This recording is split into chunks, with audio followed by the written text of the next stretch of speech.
नमस्कार। एक बार फिर से बहुत बहुत स्वागत है आप सभी का परीक्षा वर्ल्ड के इस यूट्यूब चैनल में। दोस्तों, मध्यकालीन भारत के इतिहास की हम जो प्रीवियस ईयर क्वेश्चंस की सीरीज चला रहे हैं उसका जो अगला भाग है भाग 3, उसको आज हम कंप्लीट करेंगे। तो चलिए वीडियो को शुरू करते हैं और देख लेते हैं कि आज का हमारा जो प्रीवियस ईयर क्वेश्चंस का पार्ट 3 है, इसमें हमने कौन कौन से महत्वपूर्ण मध्यकालीन भारत के इतिहास के प्रश्नों को सम्मिलित किया हुआ है। तो चलिए वीडियो को शुरू करते हैं।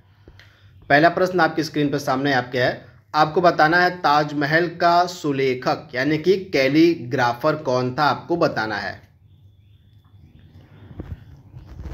तो जल्दी से इसका जवाब दीजिए आप।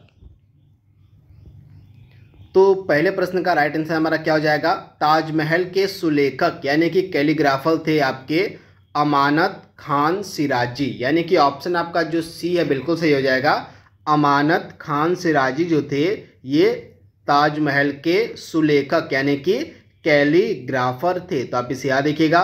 वहीं ताजमहल के मुख्य वास्तुकार की अगर हम बात करें, ये कौन थे, तो ताजमहल के मुख्य वास्तुकार आपके कौन थे, यह भी आपसे पूछा जा सकता है एग्जाम में, तो आप ध्यान दीजिएगा। ताजमहल के मुख्य वास्तुकार थे उस्ताद अहमद लाहौरी। कौन थे, तो उस्ताद अहमद लाहौरी जो थे ये ताजमहल के मुख्य वास्तुकार थे। और ताजमहल के सुलेखक अगर आपसे पूछ ले तो आपका आंसर हो जाएगा अमानत खान सिराजी। तो दोनों आपको याद रखना है, सुलेखक कौन थे और मुख्य वास्तुकार कौन थे ताजमहल के। आप इसे याद रखिएगा। ताजमहल का जो निर्माण है यह शाहजहां के द्वारा करवाया गया था। किसके द्वारा, तो शाहजहां के द्वारा जो है ताजमहल का निर्माण करवाया गया था आगरा में। अगला प्रश्न यहाँ पे हमारा है, अकबर द्वारा बनवाया गया प्रसिद्ध स्मारक बुलंद दरवाजा उत्तर प्रदेश के किस जिले में स्थित है, आपको बताना है। तो जो बुलंद दरवाजा है इसका जवाब पहले दीजिए आप जल्दी से।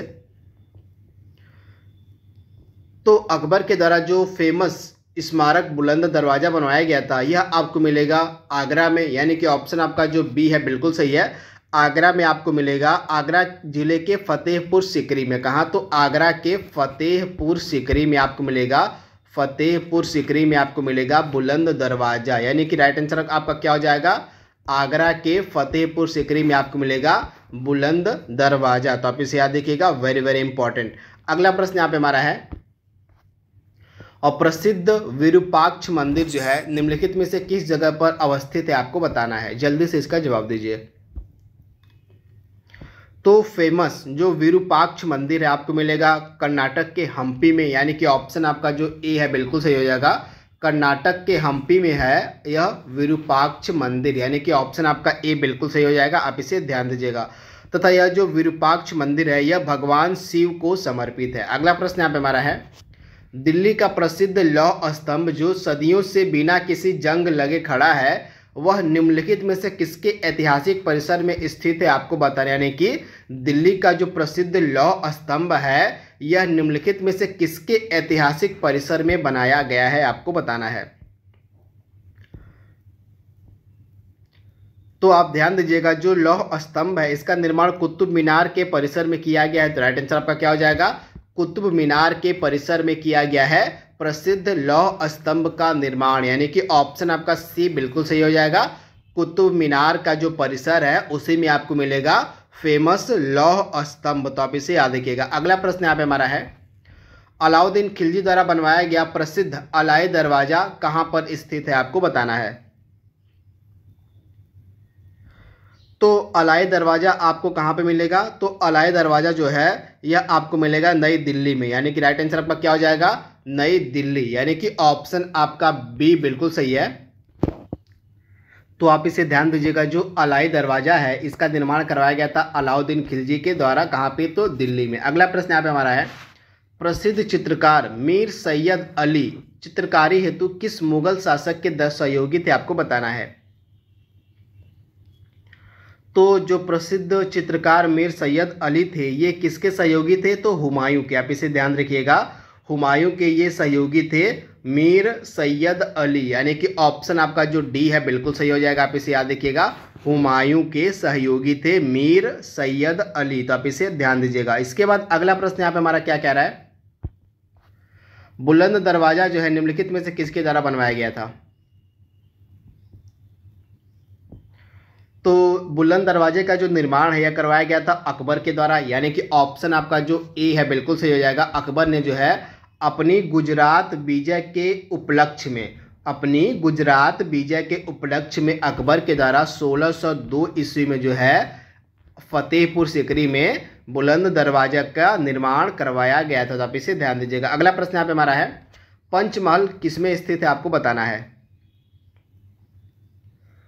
तो आप ध्यान दीजिएगा, पंचमहल आपको मिलेगा फतेहपुर सीकरी में, यानी कि राइट आंसर क्या आपका क्या हो जाएगा, ऑप्शन बी, यानी कि फतेहपुर सीकरी में आपको मिलेगा फेमस पंचमहल। तो आप इसे ध्यान दीजिएगा।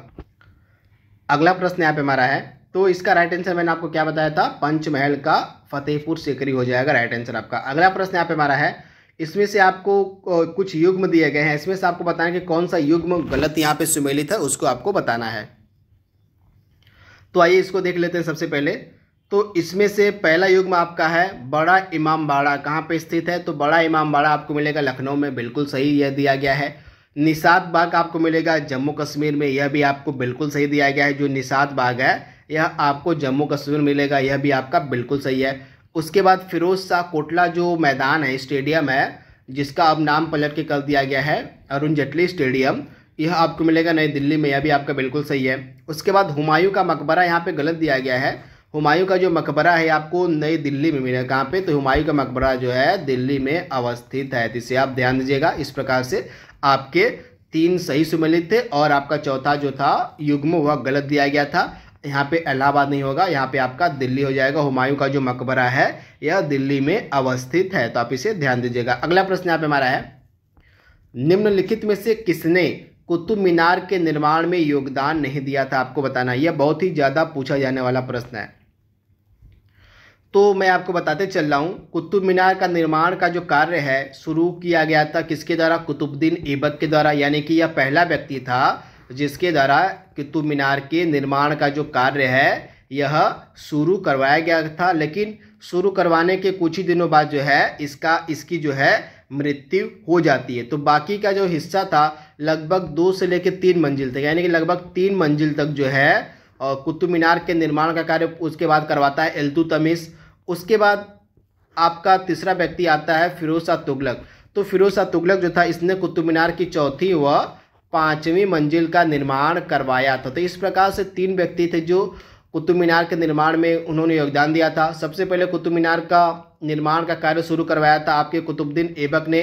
उसके बाद आता है कौन, इल्तुतमिश। इल्तुतमिश ने जो है कुतुब मीनार की 3 मीनार की 3 मंजिल तक निर्माण करवाया। उसके बाद आपका आता है फिरोज शाह तुगलक। फिरोज शाह तुगलक ने कुतुब मीनार की 4थी और 5वीं मंजिल का निर्माण करवाया। तो इसे आप याद रखिएगा। कुतुब मीनार के निर्माण में योगदान नहीं दिया था आपके अलाउद्दीन खिलजी ने। तो किसने किसने योगदान दिया था, ऐबक ने दिया था, इल्तुतमिश ने दिया था, फिरोज शाह तुगलक ने दिया था, लेकिन अलाउद्दीन खिलजी ने कुतुब मीनार के योगदान में कुतुब मीनार के निर्माण में कोई भी योगदान नहीं दिया था। तो राइट आंसर आपका क्या हो जाएगा, अलाउद्दीन खिलजी ने जो है योगदान नहीं दिया था। अगला प्रश्न यहाँ पे हमारा है, और निम्नलिखित में से कौन सा सुमेलित नहीं, आपके सामने युग्म 4 युग्म दिए गए, इसमें से एक युग्म सही सुमेलित नहीं है, उसको आपको बताना है। तो जल्दी से इसका जवाब दीजिए आप। तो आइए इसको सॉल्व कर लेते हैं। तो पहला क्या है आपका ऑप्शन, बाबरनामा। इसकी रचना की गई थी बाबर के द्वारा, बिल्कुल सही है। शाहजहां नाम, इसकी रचना मोहम्मद ताहिर ने की थी, बिल्कुल सही है। हुमायूं नामा की रचना हुमायूं के द्वारा नहीं की गई थी बल्कि गुलबदन बेगम ने की थी। तो यह आपका गलत दिया गया था, यहाँ पे गुलबदन बेगम हो जाएगा। गुलबदन बेगम के द्वारा जो है हुमायूं नामा की रचना की गई थी। इसके बाद तुजुक ए बाबरी की रचना जहांगीर के द्वारा की गई थी। तो इस प्रकार से चारों आपके सुमेलित हो गए हैं, इनको आप ध्यान दीजिएगा। अगला प्रश्न यहाँ पे हमारा है, गोस्वामी तुलसीदास द्वारा लिखे गए रामचरितमानस का सबसे लंबा कांड यानी कि अध्याय कौन सा है। तो इस प्रश्न का हमारा राइट आंसर क्या हो जाएगा, गोस्वामी तुलसीदास द्वारा लिखे गए रामचरितमानस का सबसे लंबा अध्याय यानी कि कांड कौन सा है, तो बाल कांड, यानी कि ऑप्शन आपका जो ए है बिल्कुल सही हो जाएगा। बाल कांड जो है रामचरितमानस का सबसे लंबा अध्याय है। तो ऑप्शन आपका ए बिल्कुल सही है। अगला प्रश्न यहाँ पे हमारा है, निम्नलिखित में से कौन दिल्ली सल्तनत के इतिहास का लेखक नहीं था। तो इसमें से अब्बास खान शेखानी जो है ऑप्शन ए जो है यह व्यक्ति दिल्ली सल्तनत के इतिहास का लेखक नहीं था। तो आप इसे याद रखिएगा, ऑप्शन आपका जो ए है बिल्कुल सही है। बाकी तीनों जो ऑप्शन दिए गए ये दिल्ली सल्तनत के इतिहास के लेखक थे, तो इसे आप ध्यान दीजिएगा। इसके बाद अगला प्रश्न यहाँ पे हमारा है, आईने अकबरी किसके द्वारा लिखी गई है? तो आईने अकबरी के लेखक हैं अबुल फजल। कौन? तो अबुल फजल जो है इन्हीं के द्वारा आईने अकबरी लिखी गई है। तो आप इसे याद रखिएगा, वेरी वेरी इंपॉर्टेंट। ऑप्शन आपका जो बी है बिल्कुल सही हो जाएगा।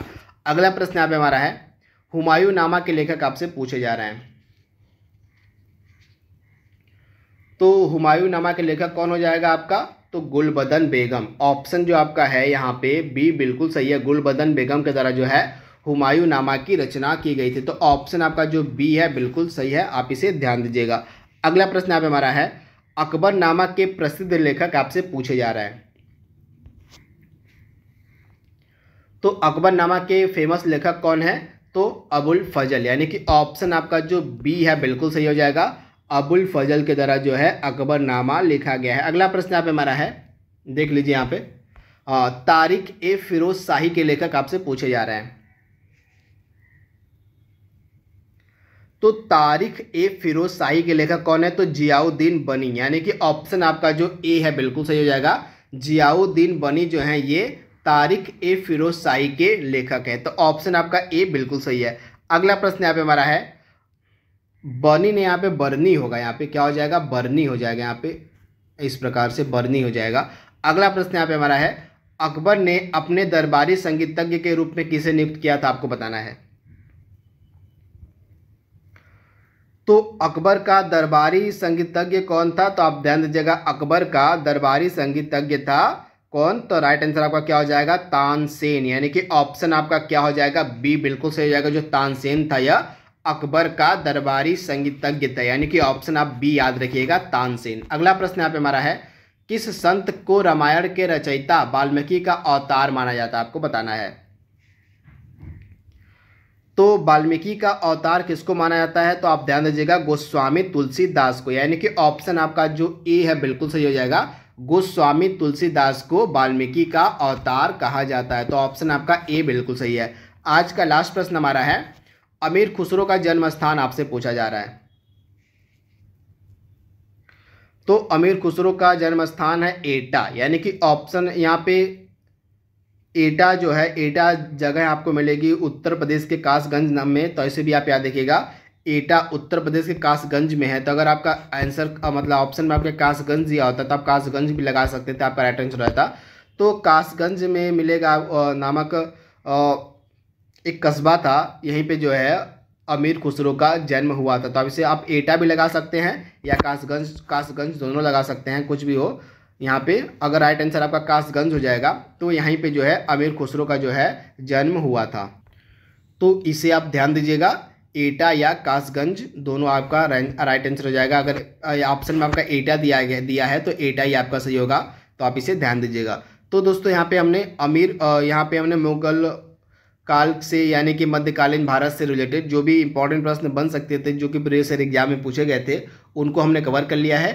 अब हम कल से पढ़ना स्टार्ट करेंगे मध्यकालीन भारत, तो हम लोग का समाप्त हो गया है। अब कल से पढ़ना स्टार्ट करेंगे आधुनिक भारत के इतिहास के प्रश्नों को। तो आई होप ये वीडियो आपको फ़ायदा पहुंचाएगा आपके लेखपाल की परीक्षा के लिए। तो आज के लिए बस इतना ही। कल से हम एक नया अध्याय शुरू करेंगे आधुनिक भारत के इतिहास का। तब तक के लिए thank you, thanks for watching, thank you.